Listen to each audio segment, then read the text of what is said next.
खौफनाक सफर। उस दिन के बाद मैं कभी ट्रेन में बैठने की हिम्मत नहीं कर पाया हूँ। ट्रेन का सायरन बजे तो मेरी भी धड़कन बढ़ जाती है।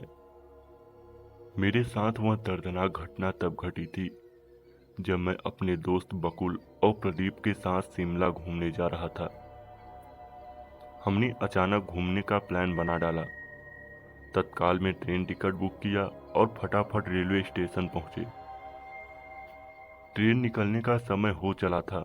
बकुल और प्रदीप ट्रेन में चढ़ गए थे और मैं नाश्ता पैक करवाने के चक्कर में लेट हो गया। मुझे जोरों की बाथरूम लगी थी तो मैं उधर रेलवे स्टेशन के पास कोने में खड़े खड़े पेशाब करने लगा।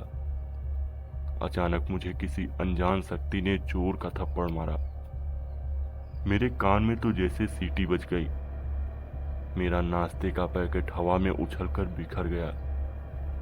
आसपास देखा तो कोई नहीं था, पर मैं जिस पत्थर पर पेशाब कर रहा था उस पत्थर से धुआं निकल रहा था। यह देखकर मेरे तो रोंगटे खड़े हो गए। मैं फौरन ट्रेन की ओर भागा और चलती ट्रेन बड़ी मुश्किल से पकड़ी। बकुल और प्रदीप मुझे देखते ही गालियां देने लगे। वह बोले कि कहाँ मर गया था, ट्रेन मिस हो जाती तो। अब मैं उन दोनों को कैसे बताऊं कि मैं किस मुसीबत का तमाचा खा कर आ रहा हूं। ट्रेन ने रफ्तार पकड़ ली और हम तीनों दोस्त भी मस्ती में मस्त हो गए। बकुल और प्रदीप से मैंने तमाचा खाने की और पत्थर से धुआं निकलने की बात बताई, पर वह दोनों तो मुझ पर हंसने लगे। रात हो गई थी। हमने ट्रेन में ही खाना ऑर्डर किया और फिर कुछ ही देर में हम ट्रेन में बातें करते करते सो गए। बकुल और प्रदीप की अपर ब्रेथ थी और मैं नीचे खिड़की के पास सोया था। तकरीबन रात के 3 बजे ट्रेन किसी वीरान जगह पर रुक गई। मेरी आंख खुली तो खिड़की से मैंने झांका तो देखा कि बाहर की झाड़ियों के पास बकुल खड़ा है और उसे किसी विकराल डरावने आदमी ने गले से पकड़ रखा है। मेरे तो होश उड़ गए। मैं फौरन प्रदीप को जगाने लगा तो देखा कि प्रदीप भी अपनी बर्थ सीट से गायब है। मैंने फिर से खिड़की में झांका तो देखा कि प्रदीप को भी उसी बकुल के पास किसी चुड़ैल जैसी डरावनी औरत ने जमीन पर गिरा रखा है और उसने प्रदीप की छाती पर पैर रखा हुआ है। मैं अपने दोस्तों की मदद करने के लिए फौरन भागता हुआ ट्रेन के नीचे उतरा और तभी अचानक देखा तो बकुल और प्रदीप गायब हो गए और वह दोनों विकराल व्यक्ति भागकर मेरे पास आ गए। अब उस चुड़ैल जैसी औरत और उस डरावने विकराल आदमी ने मुझे पकड़ रखा था।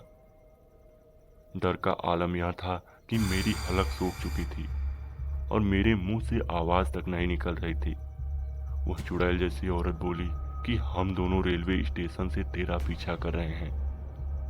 हमारी रहने की जगह को तूने गंदा किया है, इसलिए अब हम तुझे अपने साथ ले जाएंगे और तेरे खून से वह जगह साफ करेंगे।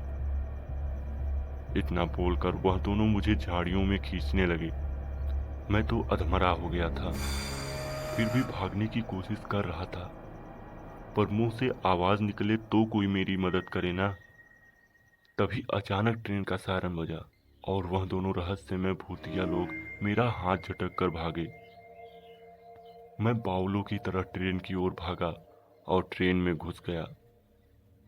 फिर से ट्रेन चलने लगी। मैं चुपचाप अपनी सीट पर जाकर सो गया।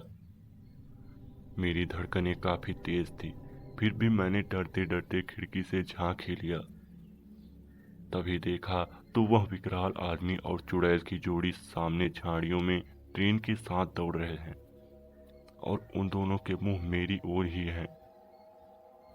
अब मैं खौफ से आतंकित था। मैं दहाड़े मारकर रोने लगा और चीखने लगा। हमारे डिब्बे के सारे मुसाफिर जग गए और तभी देखा तो बकुल और प्रदीप दोनों कमीने दोस्त अपनी सीट पर से नीचे उतरते हैं। वह बोले कि हम तो उठे ही नहीं हैं, अपनी सीट पर ही सोए हुए थे, जबकि मैं उन दोनों को ट्रेन में ना पाकर ही उन दोनों को बचाने के लिए ट्रेन से नीचे उतरने का जोखिम लिया था। सब ने मुझे शांत कराया और मेरे दोस्त पूरी रात जगते हुए मेरे पास ही बैठे रहे। हम तीनों दोस्त शिमला घूमे, पर ट्रेन के दर्दनाक हादसे की याद मुझे पागल किए जा रही थी। घर वापसी हमने बस में की। घर आने के बाद भी वह भूतिया जोड़ी मुझे डराती रहती थी। एक दिन मैंने अपने पिता से मदद मांगी। पिताजी फौरन मुझे उस जगह पर ले गए जहां पर मैंने पेशाब किया था। उन्होंने पानी की बाल्टी और झाड़ू मंगवाकर वह जगह खुद ही पानी से साफ कर दी और वहां हाथ जोड़कर बोले कि मेरे बेटे ने अनजाने में जो गलती की है उसके लिए मैं आपसे माफी मांगता हूं और आप लोगों की मुक्ति के लिए ईश्वर से प्रार्थना करता हूं।